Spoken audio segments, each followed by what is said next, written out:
Welcome সবাইকে classmate 24 YouTube চ্যানেলে। UGC net এবং ডাব্লিউবি শেড 2026 এর প্রস্তুতির আজকের ক্লাসে লিটারারি স্কুলস এবং মুভমেন্টস এর ক্লাস নাম্বার 37 এ আমরা আলোচনা করব প্রবলেম প্লেস নিয়ে। আশা করছি এর আগের ক্লাসগুলো ক্লাস নাম্বার 1 থেকে শুরু করে 36 পর্যন্ত সবাই ফলো করেছো। যদি না করে থাকো অবশ্যই করে নেবে। একটা সিঙ্গেল প্লেলিস্টে আমি সমস্ত ক্লাসগুলো দিয়ে রাখছি। আশা করছি তোমাদের আগামী দিনের ডাব্লিউবি সেট বা নেট প্রিপারেশনে ভীষণই হেল্প হবে। ইংলিশে ইউজিসি নেট এবং ডাব্লিউবি সেট প্রিপারেশনের অ্যাসপিরেন্টসরা তোমরা চাইলে full syllabus based notes, one liners এবং এমসিকিউ সহ প্র্যাকটিস সেট পারচেজ করতে পারো আমার এই হোয়াটসঅ্যাপ নাম্বারে কন্ট্যাক্ট করে, যেখানে খুবই স্বল্প মূল্যে তোমরা এই নোটসগুলো পেয়ে যাবে। আশা করছি তোমাদের আগামী পরীক্ষার কথা মাথায় রেখে বানানো এই সমস্ত গুরুত্বপূর্ণ নোটসগুলো আগামী পরীক্ষার ক্ষেত্রে তোমাদেরকে ভীষণই হেল্প করবে। All notes, MCQs and one liners আর চার্জেবল। পাশাপাশি আজকের ক্লাসের এই পিডিএফটি পেতে বা নেট সেট সংক্রান্ত যে কোনো ধরনের কোয়ারি থাকলে বা যে কোনো কম্পিটিটিভ এক্সাম সংক্রান্ত যে কোনো ধরনের কোয়ারি থাকলে তোমরা সরাসরি আমার টেলিগ্রাম গ্রুপ এবং আমার হোয়াটসঅ্যাপ চ্যানেলটাও ফলো করে নিতে পারো। টেলিগ্রাম গ্রুপের লিংক এবং হোয়াটসঅ্যাপ চ্যানেলের লিংক আমি এই ভিডিও ডেসক্রিপশন বক্সে উল্লেখ করে দিচ্ছি। তো শুরু করছি আজকের ক্লাসের আলোচনা। দেখো, আজকের ক্লাসে প্রবলেম প্লেস নিয়ে আলোচনা করব। প্রবলেম প্লে হচ্ছে এমন এক ধরনের নাটক যেটা সমাজের কোনো জটিল সমস্যা, কুসংস্কার বা নৈতিক দ্বন্দ্বকে কেন্দ্র করে লেখা হয়। প্রবলেম প্লে কেন নাম হয়েছে? এখানে প্রবলেম মানে হচ্ছে সামাজিক সমস্যা, যেমন ধরো নারীর অধিকার, জাতপাত, আইনের বৈষম্য, পতিতাবৃত্তি ইত্যাদি। এই নাটকগুলোতে রাজা রানী বা দেবদেবীর গল্প থাকে না, আমাদের চারপাশের সেই সমাজের বা চেনা যে বাস্তবতা রয়েছে সেই বাস্তবতার সমস্যাকেই এক্ষেত্রে মঞ্চে তুলে ধরা হয়। এবং নাটকের শেষে সাধারণত নাটক যেভাবে শেষ হয় একটা সমাধান দিয়ে, সে ধরনের কোনো চটজলদি সমাধান এক্ষেত্রে থাকে না। নাট্যকার দর্শকের মনে একটা প্রশ্ন ছুঁড়ে দেন, যাতে থিয়েটার থেকে বেরিয়ে মানুষ সেই সমস্যাটা নিয়েই কিন্তু চিন্তা করতে থাকে। ইংরেজি সাহিত্যের ইতিহাসে এই যে প্রবলেম প্লে, এই যে শব্দটা, এটা সম্পূর্ণ একটা আলাদা সময়ের নাটকের ক্ষেত্রে ব্যবহার করা হয়। কোন সময়? প্রথমত 17 সেঞ্চুরিতে, দ্বিতীয়ত 19 থেকে 20 সেঞ্চুরিতে। 17 সেঞ্চুরিতে শেক্সপিয়ারের কিছু নাটক আছে যেগুলো পুরোপুরি হাসিরও নয়, আবার পুরোপুরি কান্নাকাটিরও নয়, মানে না ট্র্যাজেডি না কমেডি। আর এগুলোর গল্প খুব জটিল এবং চরিত্রের যে মরালিটি বা নৈতিকতা সেক্ষেত্রে স্পষ্ট নয়। সমালোচক এফ.এস. বোয়াস শেক্সপিয়ারের মূলত এরকম 3টে নাটককে এই দলে ফেলেছেন। যেমন তাদের মধ্যে মেজার ফর মেজার পাবো, অলস ওয়েল দ্যাট এন্ডস ওয়েল পাবো, এন্ড ট্রয়ালাস এন্ড ক্রেসিডে পাবো। এবং 19 থেকে 20 সেঞ্চুরিতে যে প্রবলেম প্লে আমরা দেখতে পাই, এটাই হচ্ছে আসল সামাজিক সেই মুভমেন্টের নাটক। নরওয়ের নাট্যকার হেনরিক ইবসেন এবং ইংল্যান্ডের জর্জ বার্নার্ড শ হচ্ছে এর মূল যে প্রণেতা বা হোতা আমরা বলতে পারি। ইবসেনের আর ডলস হাউস, এটা একটা নাটক। তো এই নাটকে কি দেখানো হয়েছে না, কিভাবে সেই সময়ের সমাজে একজন বিবাহিত নারীকে পুতুলের মতো বাঁচতে হতো। শেষে অতিষ্ঠ হয়ে নোরা তার স্বামীকে ছেড়েই চলে গেল। এটাই ছিল তৎকালীন সমাজের বড় প্রবলেম। তাহলে কাল্পনিক বা রোমান্টিক জগতের বদলে বাস্তব জীবনের কঠিন সত্য দেখানোই হচ্ছে প্রবলেম প্লের বৈশিষ্ট্য। এবং এই প্রবলেম প্লের চরিত্ররা নিজেদের মধ্যে সমাজের নিয়ম কানুন নিয়ে দীর্ঘ আলোচনা বা বিতর্ক করে। আর একে অনেক সময় ড্রামা অফ আইডিয়াসও বলা হয়, কারণ এখানে চরিত্রের চেয়ে আদর্শ বা চিন্তা ভাবনার লড়াই বড় হয়ে উঠছে। আর নাট্যকারের মূল লক্ষ্য থাকে এক্ষেত্রে নাটকের মাধ্যমে সমাজের চোখ খুলে দেওয়া। বোঝা গেছে? তাহলে এই ক্ষেত্রে দেখো, a form of realistic drama that raises controversial social, ethical or domestic questions using the stage to expose structural societal flaws. মানে এটা এক ধরনের বাস্তববাদী নাটক, মানে রিয়েলিস্টিক ড্রামা, যেটা বিতর্কিত সামাজিক, নৈতিক বা পারিবারিক যে কোনো ধরনের প্রশ্ন উত্থাপন করে। এখানে মঞ্চটাকে ব্যবহার করা হয় সেই স্ট্রাকচারের ত্রুটি বা কুসংস্কারগুলোকে সবার সামনে উন্মোচন করার মাধ্যম হিসেবে। তাহলে এই নাটকগুলো কিন্তু কাল্পনিক বা রোমান্টিক জগতের কথা বলছে না, সেই সময়কার সমাজের বাস্তব সমস্যাগুলোকে নিয়ে এই ধরনের নাটকগুলো কথা বলছে। Often referred to as a thesis play or discussion play. এবং এই নাটকগুলোর আরো বিকল্প নাম ছিল। এটাকে অনেক সময় থেসিস প্লে, যেটা ফরাসি একটা শব্দ পিএসএ আর থেসিস থেকে এসেছে, বা ডিসকাশন প্লে মানে বিতর্কের নাটক বা আলোচনার নাটকও বলা হয়। ঠিক আছে, অল্টারনেটিভ নেম হিসেবে থেসিস প্লে বা ডিসকাশন প্লেও বলা হয়। থেসিস প্লে যখন নাট্যকার একটা নির্দিষ্ট সামাজিক থিওরি বা তত্ত্ব বা ধারণাটাকে প্রমাণ করার জন্য নাটকটা লিখছেন, তখনই সেটাকে বলছে থিসিস প্লে। মানে নাট্যকার এক্ষেত্রে একটা সামাজিক ধারণাকে, মানে একটা থিসিসকে প্রমাণ করার জন্য নাটকটা লিখছেন, তাই এর নাম হচ্ছে থিসিস। বিশেষ করে জর্জ বার্নার্ড শ তার নাটকে অ্যাকশনের চেয়ে চরিত্রদের মধ্যে আদর্শ বা চিন্তা ভাবনা নিয়ে দীর্ঘ বিতর্ক, মানে তর্ক বিতর্ক এবং আলোচনাটা বেশি দেখাতেন। বোঝা গেছে, সেই থেকে এটাকে ডিসকাশন প্লেও বলা যায়। দেখো, সমালোচক এফ এস বোয়াস 1896 সালে 1896 তার প্রকাশিত শেক্সপিয়ার অ্যান্ড হিজ প্রেডেসেসর্স এই যে গ্রন্থ, এই গ্রন্থে শেক্সপিয়ারের কিছু নির্দিষ্ট ট্র্যাজি কমেডিকে চিহ্নিত করে এই যে প্রবলেম প্লে এই শব্দটা প্রথম ব্যবহার করেছিলেন, যেটা সে সময়কার বা চিরাচরিত কোনো জনারে কিন্তু খাপ খেত না। এটা সম্পূর্ণ একটা নতুন ধরনের জনরা বা জনার, না এটা কমেডির মধ্যে পড়তো, না এটা ট্র্যাজেডির মধ্যে পড়তো। তিনি কিন্তু শেক্সপিয়ারের কিছু নির্দিষ্ট ট্র্যাজি কমেডিকে চিহ্নিত করে এই প্রবলেম প্লে শব্দটা ইউজ করেন। বোঝা গেছে? তাহলে আমরা জানলাম যে প্রবলেম প্লে হচ্ছে বাস্তবধর্মী নাটক, সমাজের কোনো জটিল সমস্যা, কুসংস্কার বা নৈতিক দ্বন্দ্বকে কেন্দ্র করে লেখা হতো। এই নাটকগুলোর লক্ষ্য কি না, সমাজের ভেতরের আইনগত, সামাজিক এবং পারিবারিক সেই সমস্ত ত্রুটিগুলোকে মঞ্চের মাধ্যমে সবার সামনে উন্মোচন করা। বিনোদন দেওয়া কিন্তু এর লক্ষ্য নয়। আর নাটকের চরিত্রদের মধ্যে প্রচুর তর্ক বিতর্ক হতো বা আলোচনা হতো, তাই এটাকে ডিসকাশন প্লে বলা হয়। নাটকের শেষে সাধারণত কোনো সহজ সমাধান এক্ষেত্রে দেওয়া হতো না, দর্শকদের মনে একটা প্রশ্ন ছুড়ে দিয়ে নাট্যকার নাটকটা শেষ করতেন। তো এই ধরনের নাটকের মূল ভাবনাটা এসেছে ফরাসি নাটকের ধারা পিয়েসা থিসিস থেকে, যেটার ইংরেজি অর্থ হচ্ছে থিসিস প্লে, যেখানে নাট্যকার নাটকের মাধ্যমে নিজের কোনো একটা সামাজিক তত্ত্ব বা একটা থিসিস বা মতামত প্রমাণ করতে চান। এবং 19th সেঞ্চুরিতে বা 19th সেঞ্চুরির শেষের দিকে নরওয়ের বিখ্যাত নাট্যকার হেনরিক ইবসন তার সেই রিয়েলিস্টিক বা বাস্তববাদী নাটকের মাধ্যমে এই যে মডার্ন প্রবলেম প্লে বা সামাজিক নাটকের যে মুভমেন্ট সেটা শুরু করেন, এবং পরবর্তীতে ইংল্যান্ডের জর্জ বার্নার্ড শ এবং জন গালসওয়ার্দিকে জনপ্রিয় করে তোলেন। বোঝা গেছে? তাহলে সবার প্রথম টার্মটা কে ব্যবহার করেন? 1896 সালে বিখ্যাত সমালোচক এফ.এস. বোয়াস তার লেখা শেক্সপিয়ার অ্যান্ড হিজ প্রেডিসেসর্স নামক যে বই, সেই বইটাতে প্রথম এই যে শব্দটা প্রবলেম প্লে এটা ব্যবহার করেন। কার জন্য? তিনি উইলিয়াম শেক্সপিয়ারের 3টে নির্দিষ্ট নাটককে, Measure for Measure, All's Well That Ends Well এবং ট্রয়লাস এন্ড ক্রেসিডা, এই যে 3টে নির্দিষ্ট নাটক, এগুলোকে বোঝাতে এই শব্দটা ব্যবহার করেছিলেন। কারণ এই নাটকগুলো না পড়তো ট্র্যাজেডির আন্ডারে, না কমেডির নিয়ম মেনে চলতো।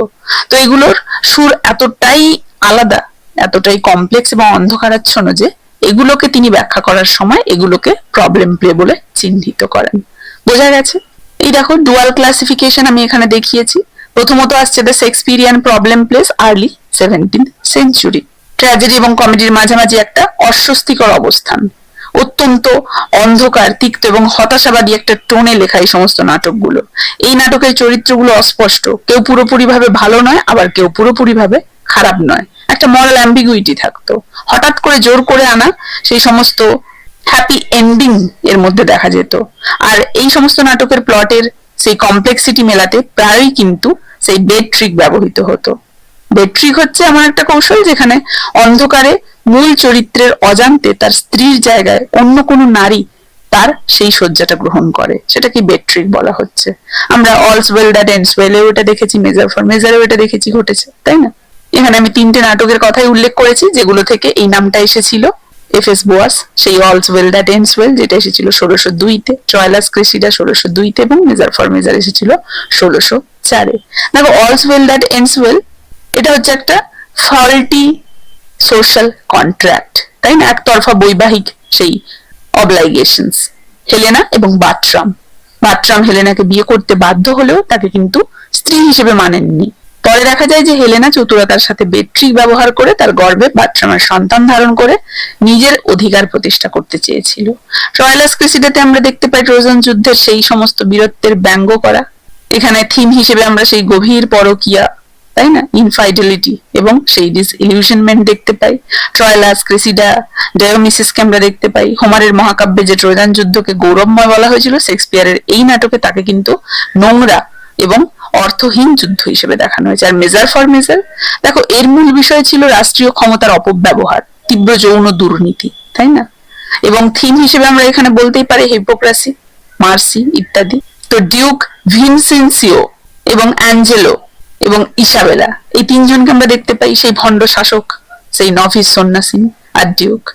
অ্যাঞ্জেলো ইসাবেলার ভাইয়ের প্রাণ ভিক্ষার বদলে ইসাবেলার সতীত্ব দাবি করে, যা এই নাটকের মূল সেই মরাল ডিলেমা হিসেবে আমরা দেখতে পাই, তাই না? এছাড়াও the modern realist problem plays late 19 to 20 century. তাহলে যেহেতু দ্বিমুখী শ্রেণী বিভাগ আমরা আলোচনা করেছিলাম প্রবলেম প্লেস নিয়ে, প্রথমত শেক্সপিয়ারের প্রবলেম প্লে 1700 শতকের শুরুতে, আর একটা ছিল এই যে 19 সেঞ্চুরির শেষ থেকে 20 সেঞ্চুরিতে, তাই না? তো এই যে ড্রামা মুভমেন্টটা মূলত লিটারারি রিয়েলিজম এবং ইন্ডাস্ট্রিয়াল রেভলিউশনের প্রত্যক্ষ একটা প্রভাব থেকে গড়ে উঠেছিল। ভিক্টোরিয়ান যুগের সেই চরম সামাজিক ভণ্ডামি, নৈতিক সেই সংকীর্ণতা এবং সেই যে ভিক্টোরিয়ান সোশ্যাল হাইপোক্রাইসিস, এই তিনটেকে সরাসরি চ্যালেঞ্জ করে এই ধরনের একটা লিটারারি মুভমেন্টের জন্ম হয়েছিল। শিল্প বিপ্লবের ফলে সমাজে পুঁজিবাদী শ্রেণী এবং শ্রমিক শ্রেণীর সৃষ্টি হয়। কলকারখানা, বস্তি অঞ্চলের সমস্যা এবং অর্থনৈতিক বৈষম্যকে নাটকের মূল বিষয় করা হয়। যেমন এই যে জন গার্লসওয়ার্দির স্ট্রাইফ নাটকটা শ্রমিকের ধর্মঘটের উপরে ভিত্তি করে লেখা। তো ভিক্টোরিয়ান যুগে বাইরে থেকে পরিবার এবং সমাজকে খুব আদর্শ, পবিত্র দেখানো হতো, কিন্তু ভেতরে তীব্র ব্যঙ্গ ছিল, তীব্র লিঙ্গ বৈষম্য ছিল, দুর্নীতি ছিল। তো আধুনিক প্রবলেম প্লে এই যে পর্দার পেছনের সেই অন্ধকারটাকে মঞ্চে টেনে নিয়ে এসেছিল। হেনরি কিপসন এই কাজটা করেছিলেন, তাই তাকে আধুনিক প্রবলেম প্লের জনক বলা হয়। তার ডলস হাউস, এই যে নাটক যেটা এসেছিল কততে, ডলস হাউস আশা করি সবার মনে আছে, 1879, হ্যাঁ ভুল না হলে এটাই হবে। তো এই নাটকে তৎকালীন বুর্জোয়া বা ভিক্টোরিয়ান মধ্যবিত্ত পরিবারের সেই ভণ্ডামিকে তিনি নোংরাভাবে উন্মোচন করেছিলেন, যেটা ইউরোপীয় থিয়েটার জগতে অনেকটাই আলোড়ন এনে দিয়েছিল। আমরা ইবসেনের দ্বারা অনুপ্রাণিত হয়ে দেখেছিলাম যে জর্জ বার্নার্ড শ ইংল্যান্ডে এই যে নাটকের ধারা এটা নিয়ে আসেন। তিনি 1891-এ তার সেই কুইন্টেসেন্স অফ ইবসেনিজম নামক একটা অত্যন্ত গুরুত্বপূর্ণ একটা গ্রন্থ লেখেন। এবং রিয়েলিজম বনাম মেলোড্রামা এই যে মুভমেন্ট, এই মুভমেন্টের ফলে থিয়েটার থেকে কৃত্রিম মেলোড্রামা, রাজকীয় সেই জাঁকজমক এবং সেই অতি রোমান্টিক উপাদান, এগুলো বাদ হয়ে যায়। তার বদলে মঞ্চে কি আসে, সাধারণ মানুষের রোজকার বসার ঘর বা ড্রয়িং রুম নিয়ে আলোচনা, তাদের বাস্তব মুখের ভাষা ইত্যাদি স্থান পেয়েছিল সেই সময়। বোঝা গেছে? তাহলে আমরা প্রবলেম প্লের দুটো ভাগ দেখলাম, একটা হচ্ছে 17 সেঞ্চুরিতে শেক্সপিয়ারের নাটকগুলোকে, সেগুলোকে নিয়ে এফ.এস. বোয়াস যেটা প্রথম ব্যবহার করেছিলেন, আর দ্বিতীয়ত এই যে হেনরি গিবসন এবং জর্জ বার্নার্ড শয়ের সেই সময়ে, তাই না? সেই সময় যে সমাজে একটা বাইরে থেকে যেটাকে ভালো দেখানো হতো, তার ভেতরে যে একটা কুৎসিত একটা ভণ্ডামি ছিল, সেটাকে নাট্যকার তুলে এনে সাধারণ মানুষের সমস্যা, বাস্তব জীবনের সমস্যা, সমসাময়িক বিভিন্ন ধরনের সমস্যাগুলোকে যে রিপ্রেজেন্ট করেছিলেন, সেটাও এক ধরনের প্রবলেম প্লেস। বোঝা গেছে? কারণ এই সমস্ত নাটকগুলোতে কিন্তু সেই রাজারানীর গল্প, কল্পকাহিনী ইত্যাদি ছিল না, সমাজের বাস্তব সমস্যাগুলো নিয়ে এগুলো লেখা হতো। তাহলে এই প্রবলেম প্লের মেজর প্লে রাইটস, থিমস এবং ওয়ার্ক গুলো নিয়ে এখানে আলোচনা করব। একটা টেবিল আকারে করেছি, সবারই বুঝতে সুবিধা হবে। দেখো, তো প্রথমে আমরা পাচ্ছি প্লেরাইট হিসেবে হেনরি গিবসনকে, তাদের কাজগুলো, সেই কাজের সম্পর্কে ইন ডিটেইল বেশ কিছু জিনিস গুরুত্বপূর্ণ সেগুলো আমরা এখানে পড়বো। দেখো, হেনরি গিবসনের প্রথমেই ডলস হাউস, তাই না? আর ডলস হাউস 1879-এ, ঘোস্টস এসেছিল 1881-এ, The Enemy of the People এসেছিল 1882-তে। তো হেনরি গিবসনকে ইউরোপীয় থিয়েটারে বাস্তববাদের সূচনা করার জন্য তাকে আমরা আধুনিক নাটকের জনক বলি, তাই না? The father of modern drama. তো হেনরি গিবসনের লেখা ডলস হাউসের মূল থিম নারীর মুক্তি, বুর্জোয়া বা মধ্যবিত্ত সমাজের পারিবারিক বন্দিদশা, তাই না? প্রধান চরিত্র হিসেবে নোরা হেলমার্ককে আমরা পেয়েছিলাম এক্ষেত্রে। নাটকের শেষে তার ঘরের দরজা জোরে বন্ধ করে বেরিয়ে যাওয়াটা ভিক্টোরিয়ান সমাজকে কাঁপিয়ে দিয়েছিল। আর ঘোস্ট পেয়েছি 1881-তে, সেই যৌনবাহিত রোগ, বংশগত নৈতিক অবক্ষয়ের ক্ষেত্রে দেখা গিয়েছিল। আর সমাজে এই নাটকটা কিন্তু তীব্র বিতর্কের সৃষ্টি করেছিল এবং তৎকালীন সময় এটাকে নিষিদ্ধ করা হয়েছিল। এর প্রধান চরিত্র হিসেবে মিসেস আলভিং এবং তার সেই যে ছেলে অসওয়াল্ডকে আমরা পাই। An Enemy of the People, যেটা 1882-তে এসেছিল, এক্ষেত্রে থিম কি না, সংখ্যাগুরুর অত্যাচার বনাম ব্যক্তির সততা। এবং প্রধান চরিত্র হিসেবে ডক্টর স্টকম্যানকে আমরা পাই, যিনি সত্য প্রকাশ করতে গিয়ে পুরো শহরের শত্রুতে পরিণত হয়েছিলেন। টিরানি অফ দ্য মেজরিটি, থিম মানে সংখ্যা গুরু, মেজরিটি সংখ্যা গুরুর অত্যাচার বনাম ব্যক্তির সততা। এছাড়া আমরা দ্বিতীয়ত এই ধারার নাটকের নাট্যকার হিসেবে জর্জ বার্নার্ড শকে দেখতে পাই। তার মিসেস ওয়ারেন্স প্রফেশন এসেছিল 1893 তে, উইডোয়ার্স হাউস এসেছিল 1892 তে। তো প্রথমত মিসেস ওয়ারেন্স প্রফেশন। দেখো এই নাটক আমরা কি দেখেছিলাম, যে পতিতা বৃত্তি মানে প্রস্টিটিউট, যেটা ব্যক্তিগত পাপ হিসেবে এটাকে দেখা হচ্ছে না এখানে, এর পেছনের মূল কারণ হিসেবে অর্থনৈতিক বাধ্যবাধকতাকে দায়ী করা হয়েছে। প্রধান চরিত্র আমরা ভিভি ওয়ারেনকে পেয়েছিলাম এবং তার মা মিসেস ওয়ারেনকে পেয়েছিলাম। উইডোয়ার্স হাউস আমরা পেয়েছিলাম, উইডোয়ার্স হাউসেস পেয়েছিলাম 1892 তে। বস্তিবাসী দরিদ্র মানুষের সেই শোষণ এবং সেই পুঁজিপতিদের সেই নির্মমতার উপরে এটা তৈরি, তাই না? এটা শয়ের প্রথম মঞ্চস্থ একটা নাটক। জর্জ বার্নার্ড শ তার নাটকের শুরুতে অনেকটাই দীর্ঘ বুদ্ধিবৃত্তিক এবং একটা রসাত্মক প্রিফেস লিখতেন, আমরা জানি। তো নাটকের মূল সমস্যা বা প্রবলেমটাকে বিস্তারিত ব্যাখ্যা করার জন্য তিনি এই টেকনিকটা কিন্তু ব্যবহার করতেন, এই যে প্রিফেসটা অ্যাড করে দেওয়া, একটা লং প্রিফেস অ্যাড করে দেওয়া। বোঝা গেছে? এরপরে আমরা তৃতীয়ত জন গালসওয়ার্থিকে পাচ্ছি, তার The Silver Box Strife Justice. Silver Box এসেছিল 1906। মূল থিম কি ছিল? এটা ব্রিটিশ আইনি ব্যবস্থার দ্বিমুখী নীতি ফুটিয়ে তুলেছিল, কিভাবে একই অপরাধের জন্য ধনীরা ছাড় পেয়ে যায় কিন্তু দরিদ্ররা শাস্তি পায়, সেটাই এটা দেখিয়েছে। গালসওয়ার্থির প্রথম নাটক এটা। এর পাশাপাশি অন্য দুটো তার প্রবলেম প্লে কি, স্ট্রাইফ আর জাস্টিস। ঠিক আছে, স্ট্রাইফ এসেছিল 1909, যেখানে আমরা পুঁজিপতি মালিক পক্ষ বনাম শ্রমিক ইউনিয়নের সেই তীব্র একটা কনফ্লিক্ট এবং সংগ্রাম দেখেছিলাম। এই নাটকটাতে ট্রেনার তার টিন প্লেট ওয়ার্কসের ধর্মঘট দেখানো হয়েছে। এখানে দুই অনমনীয় চরিত্র আমরা দেখতে পাই, মালিক পক্ষের জন্য অ্যান্থনি এবং শ্রমিক নেতা ডেভিড রবার্টসকে, এবং এদের এই যে জেদ, দুই পক্ষের জেদের কারণে শেষ পর্যন্ত সাধারণ মানুষের চরম ক্ষতি হয়েছিল। জাস্টিস আমরা পাই 1910-এ। এর মূল থিম কি, কারাগারের একাকী সেই কারাবাসের নিষ্ঠুরতা। কেন্দ্রীয় চরিত্র উইলিয়াম ফাল্ডার, আশা করি সবার মনে আছে। একটা জালিয়াতির অপরাধে সে ধরা পড়ে এবং এই নাটকের সেই একাকী কারাবাসের যে মর্মান্তিক চিত্র দেখানো হয়েছিল সেটা দেখে তৎকালীন ব্রিটিশ হোম মিনিস্টার, স্বরাষ্ট্রমন্ত্রী উইনস্টন চার্চিল গভীরভাবে প্রভাবিত হন এবং ব্রিটিশ কারাগার আইনে বড় ধরনের একটা সংস্কার আনেন। বোঝা গেছে? এছাড়াও আমরা লিলিয়ান হেলম্যানকে দেখতে পাই, অত্যন্ত প্রভাবশালী আমেরিকান একজন নাট্যকার। আমেরিকার প্রেক্ষাপটে প্রবলেম প্লের ধারাকে তিনি কিন্তু এগিয়ে নিয়ে গিয়েছিলেন। তার চিলড্রেন্স আওয়ার পাই, দা চিলড্রেন্স আওয়ার 1934-এ। মূল থিম কি ছিল এই নাটকের? মিথ্যা গুজব, মিথ্যার ধ্বংসাত্মক ক্ষমতা এবং সামাজিক সেই হোমোফোবিয়া, সমকাম ভীতি। দেখো এই নাটকটা দুজন নারী শিক্ষিকা কারেন রাইট এবং মার্থা ডবিকে নিয়ে লেখা। মেরি ক্রনিন নামের এক দুষ্টু ছাত্রী তাদের নামে মিথ্যা গুজব রটায় যে তারা সমকামী সম্পর্কে লিপ্ত। 1930-এর দশকের রক্ষণশীল সমাজে এই যে গুজব, এই গুজবের কারণে কিন্তু তাদের স্কুল কেরিয়ার এবং ব্যক্তিগত জীবন পুরোপুরি ধ্বংস হয়ে যায়। সেটা নিয়ে কিন্তু এই নাটকটা লেখা। এছাড়াও আমরা আর্থার মিলারকে পাবো, তার অল মাই সন্স 1947 সালে এসেছিল। দেখো আর্থার মিলার 20th সেঞ্চুরিতে আমেরিকান থিয়েটারে বাস্তববাদী সামাজিক নাটকের ধারাকে একটা অনন্য উচ্চতায় নিয়ে যান।